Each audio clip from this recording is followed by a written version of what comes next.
Well, people, it's Christmas time, December, and oh my gosh, was 2020 a rough year? Well, you know what I say to this year? Merry Christmas. Hit it.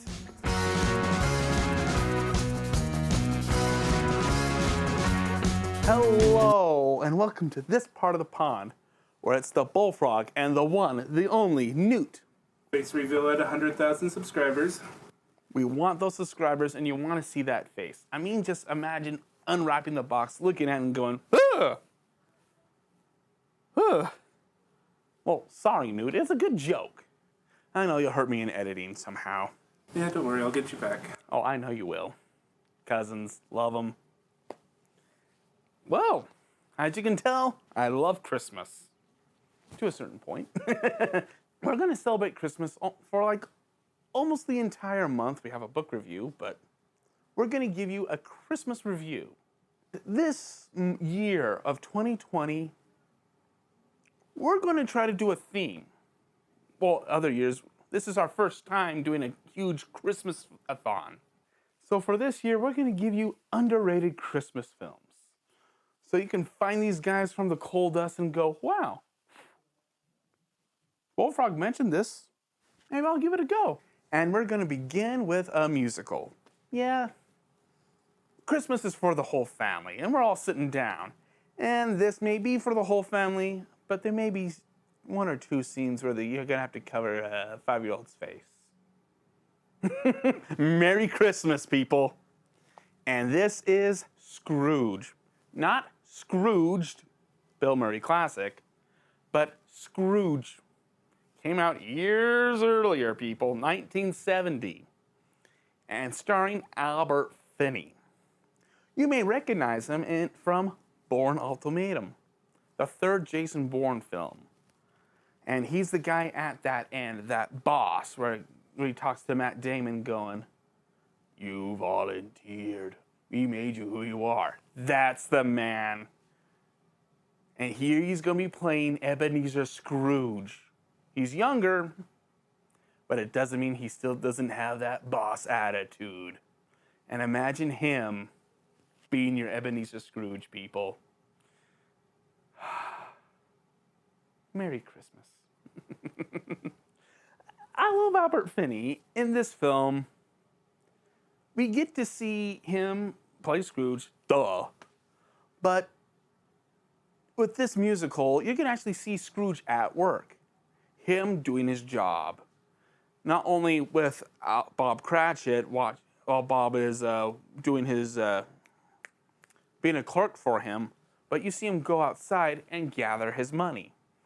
Go to the people who've taken loans from him. That's an interesting thing. As he's doing that, he sings "I Hate People." Merry Christmas again. That is Ebenezer Scrooge to a T. And it's a fun thing. It's interesting to see that you see Scrooge at work, you see Scrooge before he meets Bob Marley. And is it Bob Marley? There's like, what, over 500 versions of this thing, and yet we still can't remember the most pivotal ghost's name. Because Bob Marley sounds like Bob Marley. Well, I'm still going to call him Bob Marley. But Bob Marley in this movie is played by Alec Guinness. The force is strong with this one. And Bob is telling Scrooge, hey man, you gotta change. If not, it's gonna be crap for you. Actually, worse than crap. Let me wrap your arm around my chain. We'll fly over London and I'll show you the ghouls and ghosts that have lived in purgatory.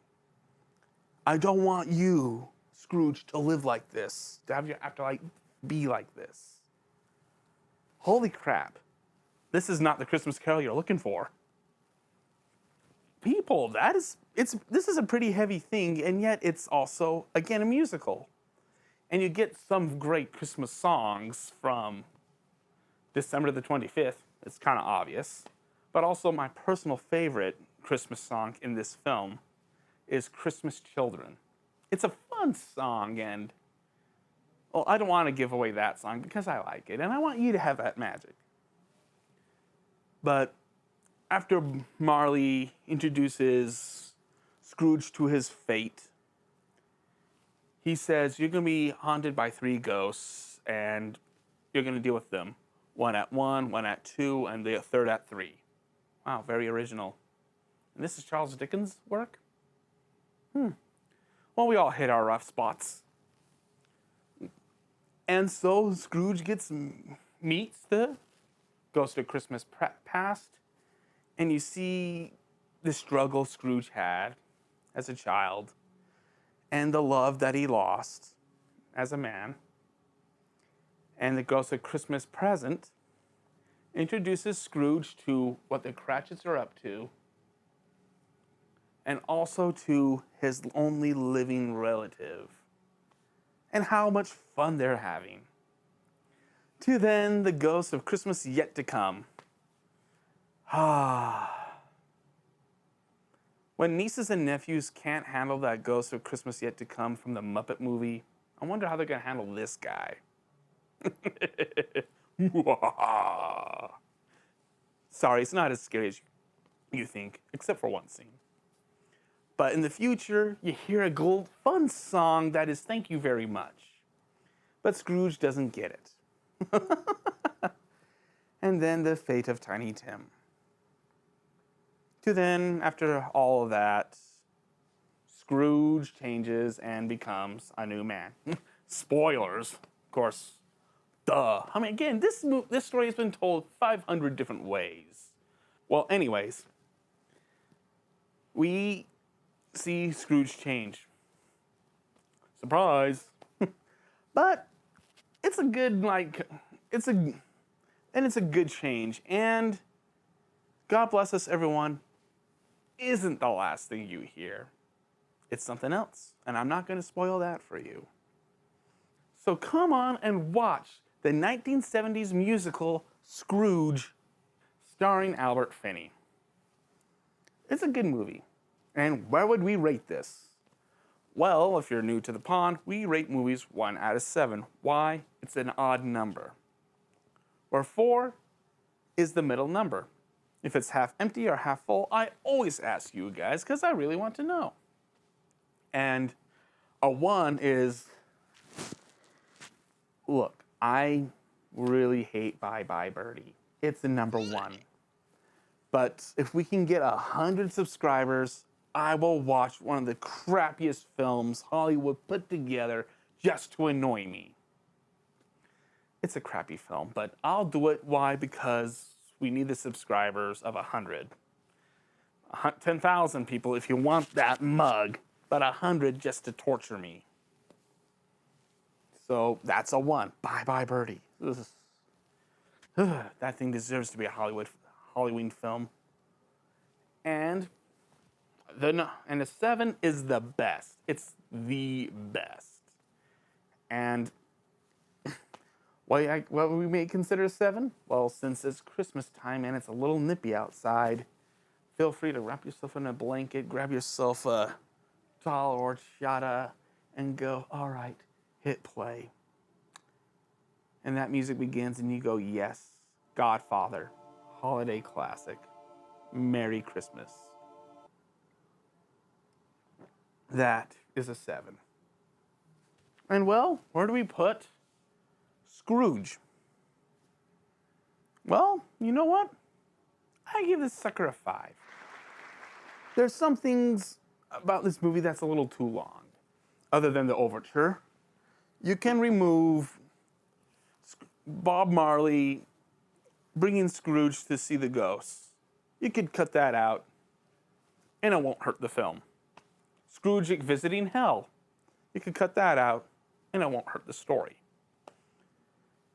And also at the same time, I find it personally interesting how this movie isn't bright. If you look at a lot of musicals of the modern day, there's a lot more brighter colors. Also, it was kind of back in the day, there was a lot of bright colors. In Scrooge, there's not that much bright colors. Other than one song, I think, or two. It's mostly these brown, grays, and very harsh blues. It's not that bright. No one's dressed in bright. And Scrooge at the beginning has all these dark colors. While Scrooge in the middle, when he's visiting all the ghosts, he's in his nightgown and it's a gray white. But then when he starts to change the next day, he wears a red scarf. And then to the end, he's dressed up as a red Santa. He's dressed up as Father Christmas. And he's the brightest thing on the screen. While everyone else is the same drab colors, Scrooge is bright. Scrooge has changed.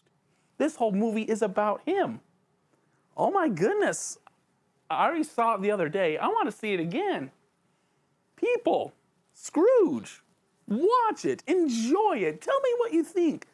Go down the comments and put on what you think is another underrated movie, underrated Christmas movie. We may do it in our last film of the month. We may do it. We would like to know. Tell us, what do you think is an underrated Christmas movie? Until then, it's the Bullfrog and the Newt signing out. Merry Christmas.